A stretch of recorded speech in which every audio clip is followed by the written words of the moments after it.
From his first 4 small crops, he was the #2 sire in North America and Europe on apex figures, splitting Galileo and Warfront.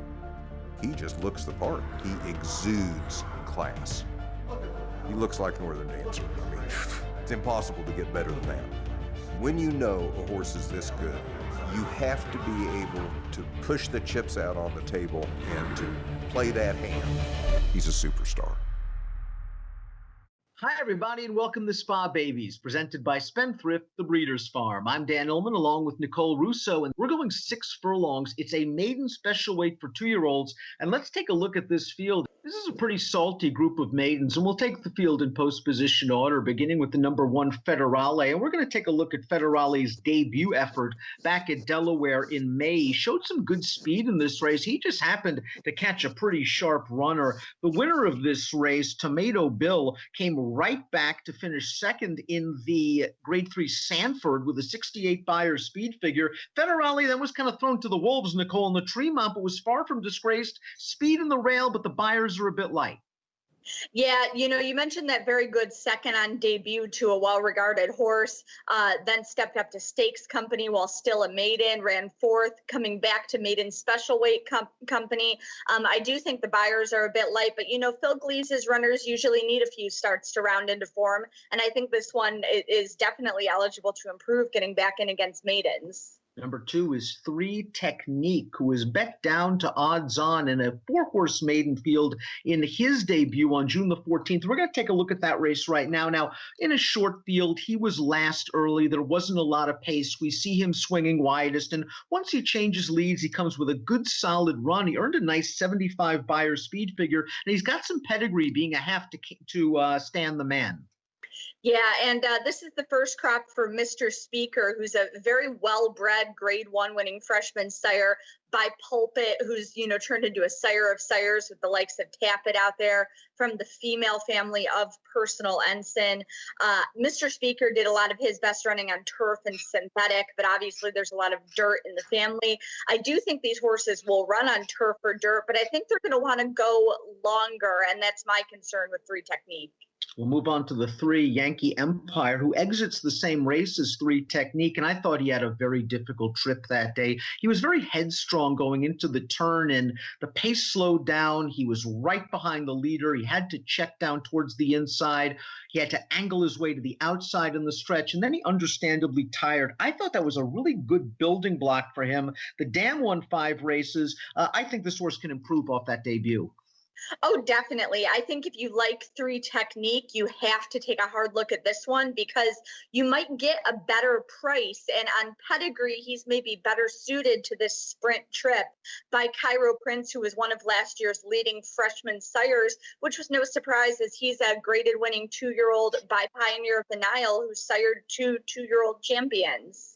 We'll move on to the #4, Eagles Palace, a first-time starter trained by Bill Mott, who does have a 2-year-old first-out winner on dirt at Saratoga this year, a bit of a rarity. A $150,000 yearling by the first crop sire, Palace Malice, who, of course, won the Belmont and the Met Mile. The dam's a half to a graded stakes-winning router on the turf, and I wonder if maybe Eagles Palace is just going to be one of those typical Mott babies that needs a race. They'd love to see him come running late and stretch him out later.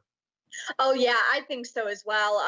Palace Malice, you mentioned, I do think he'll come with some good 2-year-olds as he was a winning 2-year-old himself, ran so brilliantly in the mile, going that 1-turn mile. But of course, he's best known for winning the Belmont Stakes. He's by classic sire Curlin, and a lot of stamina underneath for this one. You mentioned Chic Dancer, and this is also the family of multiple Grade 1 winner Best Pal. So I do think this horse is going to want a little more distance, all things considered. A lot of eyes on the paddock in the 5. American Butterfly from the first crop of Triple Crown and I guess Grand Slam winner American Pharoah, a $390,000 buyback. Wasn't exactly a blazer at that sale in April. Worked a furlong in 11 seconds. The dam was a sprint winner on the turf. So far, these American Pharaohs have actually taken to the turf. I'm a little bit excited to see this one down the road, maybe in a turf route race. Definitely. I think when you cross, American Pharoah over a war front mare, especially, I think there's a lot of turf potential here. American Pharoah, certainly, I do think they're going to run on dirt, but he's had his early success on turf. All five of his individual winners to date have wins on turf.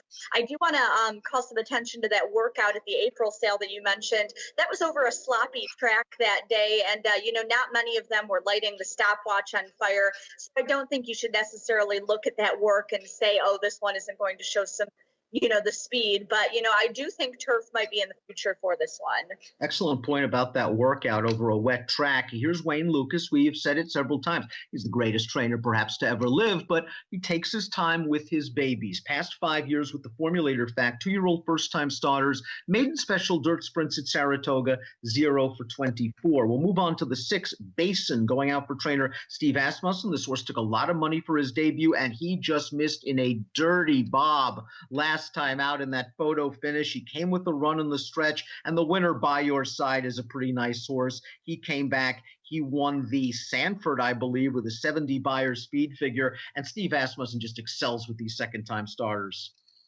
Yeah, definitely. I mean, you mentioned that debut, and certainly flattered when By Your Side came back and won the Sanford.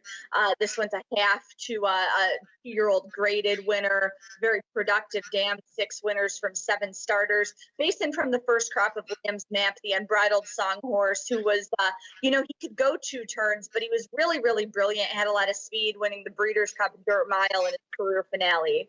And here's one of those powerful Formulator facts for Asmussen. In past 5 years, 2-year-old second-time starters. In maiden special weight dirt sprints at Saratoga, he is 9 for 18, 13 on the board, and a $3.83 return on investment. The number 7 is Mr. Thrifty. This is a half-brother to a stakes-placed turf router. The dam placed twice on the turf as well. But I liked what I saw, and so did the Beyer folks, because they gave this one a 76 for his debut at Parks. He showed really good speed. He attacked the pace setter on the turn, and while he didn't get by that horse, there was no quit in Mr. Thrifty. No, he was really very game in that narrow defeat, beaten ahead. You mentioned the 76 Beyer. Basin earned a 70 on debut. So just sort of an interesting comparison there if you are a Beyer player.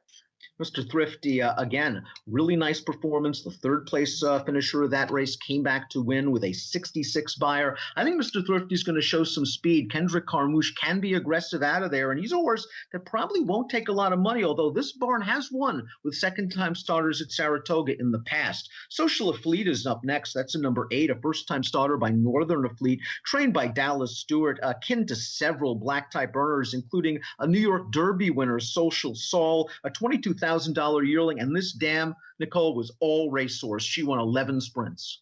Yeah, 11-time winner from, I believe, 39 or 40 starts. She's produced 7 winners from 8 runners in her broodmare career. So productive both on the track and off, just throws runners.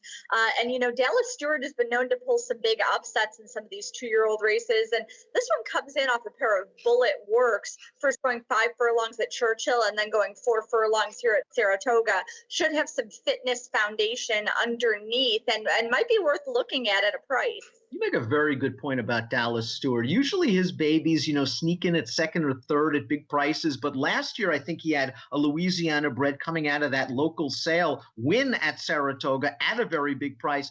Bullet workouts here. Arad Ortiz aboard. I'd watch the board. He's Super Lucky is coming up next. This one trained by Kathy Ritbo, a $375,000 yearling by Super Saver. And the damn boy, my Wandy's girl was a champion in Puerto Rico, and she was able to transfer that form. She won the Barbara Fritchie sprinting on dirt. So there is some nice stamina over speed in this pedigree. I see some of these gaps in the work tab that bothers me a little bit. It does a little bit. Certainly these horses, young horses, are still growing, still maturing.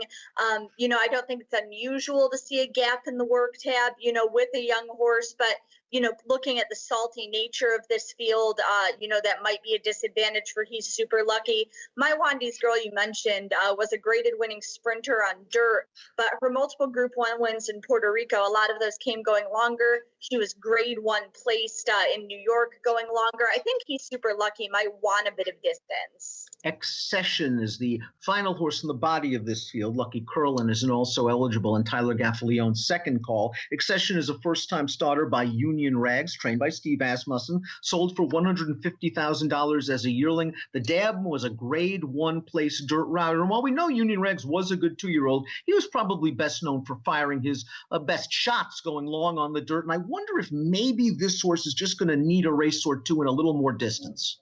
Yeah, the overall impression that I get from Accession is that he will want distance.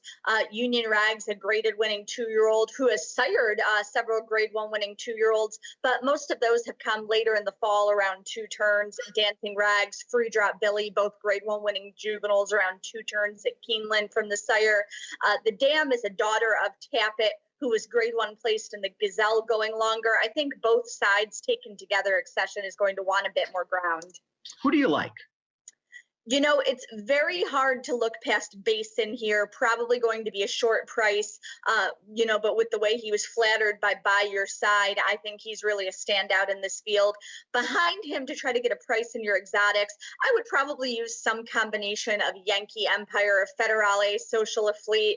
I think paddock handicapping, post-parade handicapping is really going to be a key to this race. I'll also mention, should he draw in, the also eligible Lucky Curlin, should he draw in from Mark Cassie. I think the son of Curlin might need a bit more distance and experience, but he's actually coming out of a 4th in the same maiden as By Your Side and Basin, and I know they think highly of this horse in the barn. I agree with you about Basin. Boy, he ran well in his debut. That Asmussen formulator fact cannot be ignored. In the pick 5, I'm using Basin. I'm using 3 Technique, who I think will get a little bit more pace to run at this time around. And I'm going to use Mr. Thrifty. You got that big fig at Parks, and I have a feeling he might be legit for a sneaky barn. So those are my 3 in the pick 5. Nicole likes Basin, says watch out for Lucky Curlin if he draws in from the also eligible list. What a fun race. Race number 2. And our Spa Babies coverage is presented by Spendthrift, the Breeders' Farm.